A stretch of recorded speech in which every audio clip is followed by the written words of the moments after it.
కార్యక్రమానికి పెద్దగా నిలబడి మా ఈవో గారి యొక్క ఆధ్వర్యంలో ఈనాటి కార్యక్రమాన్ని సంకల్పించడం జరిగినది.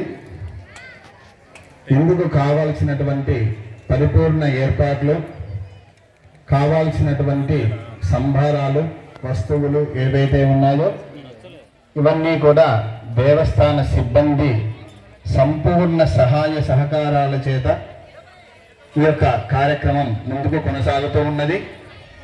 మరి ఇంత పెద్దగా తలపెట్టినటువంటి ఈ యొక్క కార్యక్రమానికి మనం పెట్టవలసినది ఒకే ఒక్కటే, అదేంటంటే మనస్సు.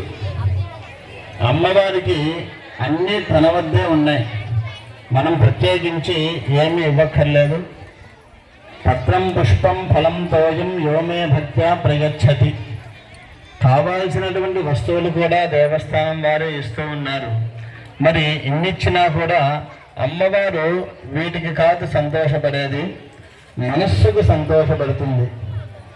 ఏ పూజ చేసినా, ఏ కార్యం తలపెట్టినా, ఏది చెయ్యాలనుకున్నా కూడా మనస్సు త్రికరణ శుద్ధిగా అమ్మవారికి సమర్పణ చేస్తే అన్నీ ఫలిస్తాయి, అన్నీ సిద్ధిస్తాయి.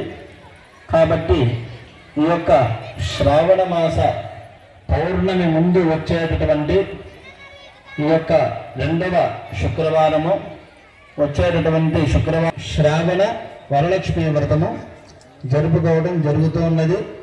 ఇది కార్యక్రమము మహత్తరమైనటువంటి కార్యక్రమము.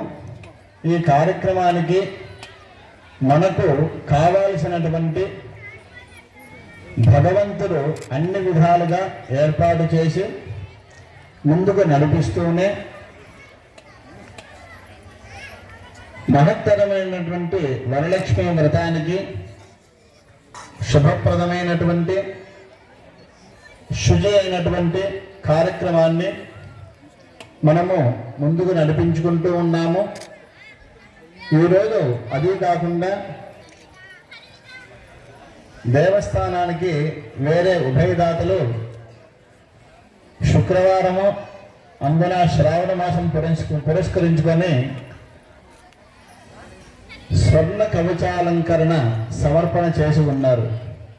ఎంత విశిష్టమో చూడండి. ఇవన్నీ మనము అనుకుంటూ అవుతాయా? కాదు, అమ్మవారు సంకల్పం చేసింది. మా ఈవో గారు వచ్చి సరిగ్గా గట్టిగా సంవత్సరమైంది అంతే. అమ్మవారి చిరునవ్వు చూడాలనుకున్నారు, అమ్మవారి యొక్క మందహాసం అట్లా నవ్వేది చూడాలి అనుకున్నారు. వెంటనే ఆయన సంకల్పం చేశారు. అమ్మవారికి బంగారు చీర వచ్చేసింది.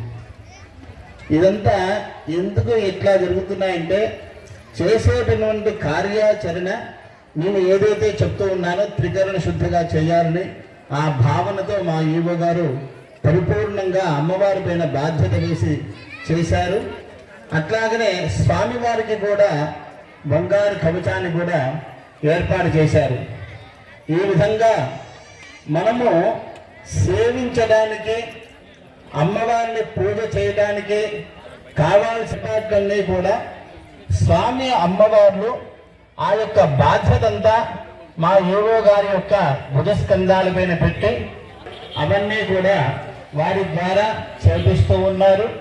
కాబట్టి ఈరోజు మనము చేసుకునేటటువంటి మహత్తరమైనటువంటి వరలక్ష్మి వ్రతాన్ని కూడా భక్తి శ్రద్ధగా మనము చేసుకొని తద్వారా వచ్చేటటువంటి పుణ్యాన్ని మనకే కాకుండా ఇక్కడ రావాలి అనుకొని మధ్యలో ఆగిపోయేవంగా ఉంటాము. మనమే క్షేమంగా ఉంటే లోకం క్షేమంగా ఉండదు.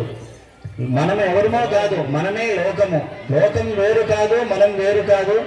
లోకంలో మనం కూడా ఒక భాగం కాబట్టి మనతో పాటు అందరూ బాగుండాలి అనేటటువంటి సత్సంకల్పాన్ని మనస్సులో సంకల్పం చేసుకొని ఈ యొక్క కార్యక్రమాన్ని మనము మొదలు పెడదాం. శ్రీమాత్రే నమః.